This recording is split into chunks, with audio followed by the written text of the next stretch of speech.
Welcome to this visual journey deep into the first age of Middle-earth. Today, we're going to unpack what is hands down the most important and foundational love story in all of Tolkien's lore. We're taking a complete look at the story and characters of Beren and Lúthien and their monumental place in the legendarium. This is a tale that weaves together, profound tragedy, absolutely breathtaking bravery, and a romance that quite literally reshaped the fate of the world. So let's jump right in. To start, let's actually zoom in on a moment you're probably pretty familiar with from the Third Age. Just picture this. It's a dark, terrifying night on Weathertop. The hobbits are terrified, right? And the ranger, Aragorn, is just trying to comfort them. He sings this ancient, incredibly melancholic song, a fragment of the Lay of Lúthien.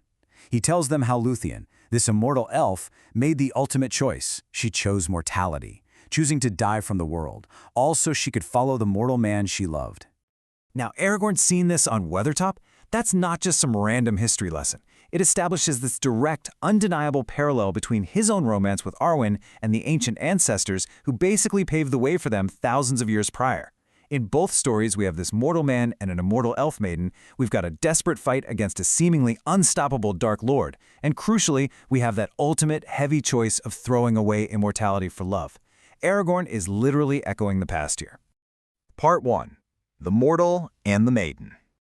To truly grasp the weight of this connection, we have to travel way back deep into the First Age. And wow, this was a time of just profound beauty, but also overwhelming terror. This was an era when the elves of the West marched through bitter, freezing ice to return to Middle-earth, and their goal? To wage an agonizing, honestly near-hopeless war against Morgoth. He was the great enemy, commanding these dark, terrifying armies from his massive subterranean fortress of Angband.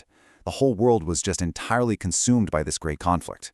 So, right in the middle of this grueling war lived two individuals from entirely different worlds. First, you have Beren.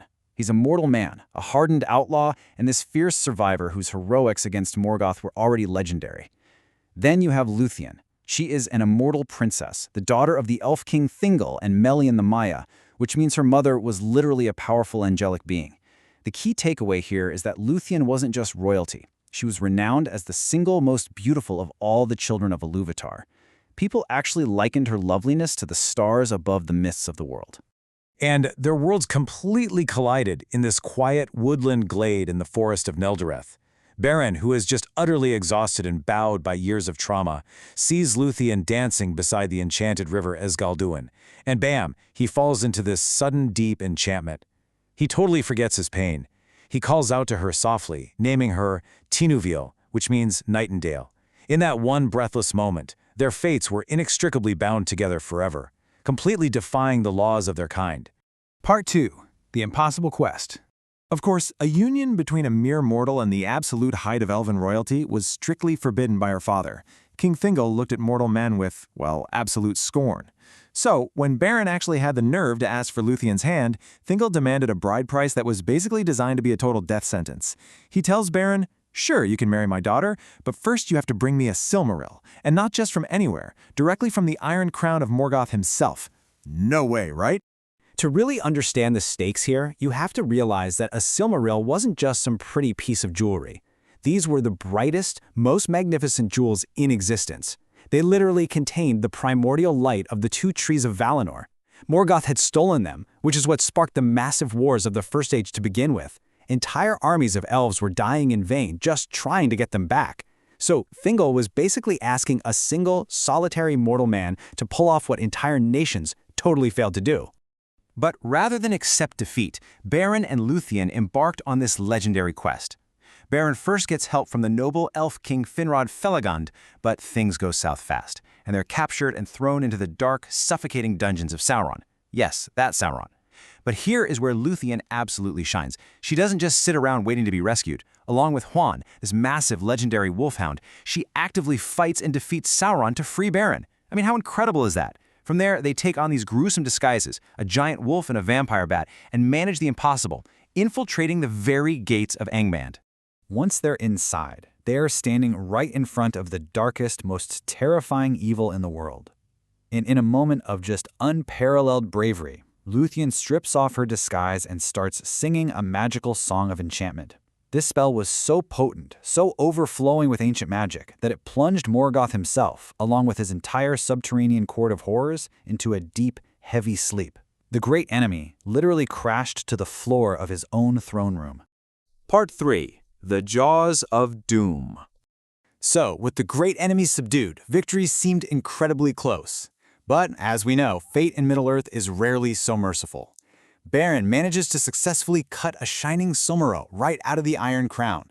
But as the lovers are fleeing toward the gates, tragedy strikes. They are ambushed by this monstrous wolf, Carcharoth. With a terrifying lunge, Carcharoth bites off Beren's hand, swallowing the burning Silmaril along with it. Even though great eagles swooped in to rescue them from the gates, the damage was already done. Beren, who is from then on known as Urkamantian, the One-Handed, ultimately succumbed to the highly venomous bite of the great wolf.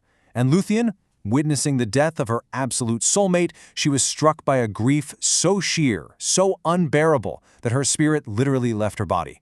Her life just ended in sorrow, and both of our star-crossed lovers passed away into the realm of the dead. It's just an absolute tragedy. But the story doesn't actually end in the grave. Down in the halls of Mandos, which is the waiting place for the dead, Lúthien wove another song. And this song combined the profound sorrow of the elves with the raw, bitter grief of mortal men. As she knelt there weeping, her song was so powerful it actually moved Mandos, the rigid doomsman of the Valar, to pity. Think about that for a second. This was something that had never happened before in the history of the world, and honestly would never happen again. Part 4. A Legacy of Love. Because of this rare moment of divine pity, Mandos offered Lúthien a choice that would forever alter Middle-earth. It's an unimaginable choice, really. She could remain immortal, living in the blissful lands of Valinor forever, but utterly separated from Beren, since his mortal soul was destined to leave the confines of the world. Or she could return to Middle-earth with Beren for a second life. But the catch? She would become mortal. She'd experience sickness, aging, and ultimately a true death to share his final fate. And as we know, Lúthien chose mortality. If we zoom back out to the larger lore for a second, we can see exactly why this matters so much. This single choice shaped the entirety of the Legendarium. Their union created a royal bloodline that became the absolute linchpin of history. Just trace it down. They had a son, Dior, who had a daughter, Elwing. Elwing's children were Elrond and Elros. Elros goes on to found the lineage of the kings of Númenor, which leads directly down to Aragorn. And Elrond, of course, was the father of Arwen. So Aragorn and Arwen's union in the Third Age, that was a beautiful, distant echo of Beren and Lúthien's massive sacrifice. But honestly, perhaps the most moving part of this entire epic is its real-world anchor. This isn't just some standard fantasy trope. The meeting of Beren and Lúthien was directly inspired by a deeply personal moment in 1917. A young J.R.R. Tolkien, who was recovering from the absolute horrors of the First World War, was out in a quiet woodland glade in Yorkshire. There, he watched his own wife, Edith, dancing among the white hemlock flowers. For Tolkien, who had just barely survived the nightmare of the trenches in World War I, Edith was quite literally his light in the darkness. Their personal love story was this beacon of refuge against the global tragedy happening all around them. And he took that exact feeling, that feeling of love fiercely defying a shadowed, horrific world, and translated it directly into Beren and Lúthien's desperate defiance against Morgoth.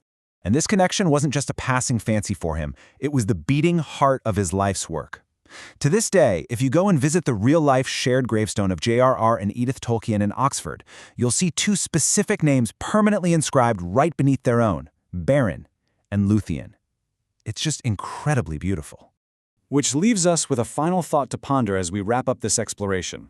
If the greatest, most expansive fantasy mythology of our time, with all its dark lords, elves, and magic rings, is ultimately anchored by a deeply personal, real-world love story, how might true love be the secret inspiration, the vital force behind all of our most enduring modern myths? Thanks so much for taking this visual journey with me today, and keep looking for the light in the dark.